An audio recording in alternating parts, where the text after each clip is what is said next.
Well, one of the things I think it's really important for us to consider as we look at the evolution of technology and computing, and if we know anything, as I used to tell my graduate students, the great thing about computing is the questions don't change, but the answers do.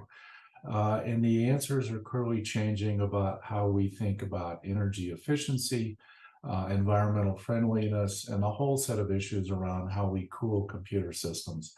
I have to confess personally, I'm astounded at the energy densities we're now discussing for our computing platforms, whether you be talking about GPU accelerators or just plain old CPU computing.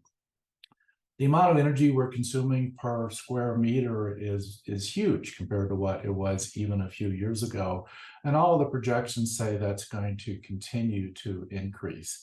And if we think about the twin pressures of the cost of energy, and all of us who run HPC centers know that energy is now a major fraction of the OpEx cost for any HPC center and a substantial fraction of the total cost of operation. Minimizing energy costs is an important consideration. Data centers are now a statistically significant fraction of global energy use, and that speaks to the demand for computing, which is in some sense our success, but it also speaks to the importance of being environmentally friendly. It's clear as energy densities have risen, we have to rethink cooling. And years ago, we were excited about things like airside economization, that we could use ambient air to cool data centers and do so in some ways that allowed us to raise operating temperatures, but also reduce cooling costs depending on the environment in which one was located. We're in another transition point where, as the density of energy and computing systems continues to rise, we have to think about some new models. And the big boys and girls have already moved to liquid cooling. And what I'm really suggesting to the rest of us is it's time for us to think about that as well. How do I mount the political case to say I need to invest in new technology when it's often easier politically to continue to make a case for business as usual? Well, the rising energy densities are really forcing that issue upon us in many ways. And so it is time to step back and make a holistic case about we need to rethink some of these issues about how we operate, but also how we invest in the future, because we know that next generation systems are going to require even more energy per unit space.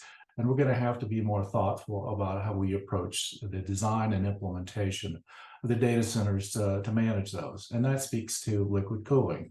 And we all know, from our childhood on, that a liquid is a lot better dissipator of heat than air is. And any 5-year-old has learned that. And so we're really arguing it's time to do a 21st century version of that for data centers, given the evolving technology that we see deployed in the AI and HPC world.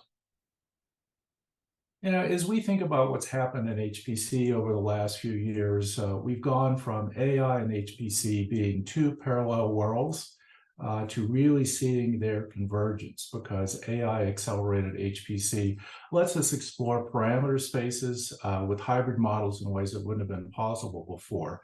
To be sure, any sort of hybrid model, to use a line from the statistician George Fox, all models are wrong, but some models are useful. And as long as we use them in the domain of applicability, we have opportunities to expand how we use HPC to model the world and address complex societal problems.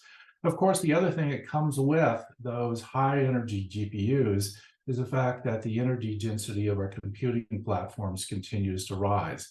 As we look at chiplet-based designs in the future and today, in fact, and the energy requirements of leading-edge GPUs and AI accelerators, whether they be those from NVIDIA, AMD, or Intel, the energy requirements for data centers, even in academia, as we continue to use HPC and AI to address new problems, is going to continue to rise. This puts a premium on cooling, and many legacy data centers simply won't be up to the task unless we think holistically about the design of the infrastructure to support what's coming.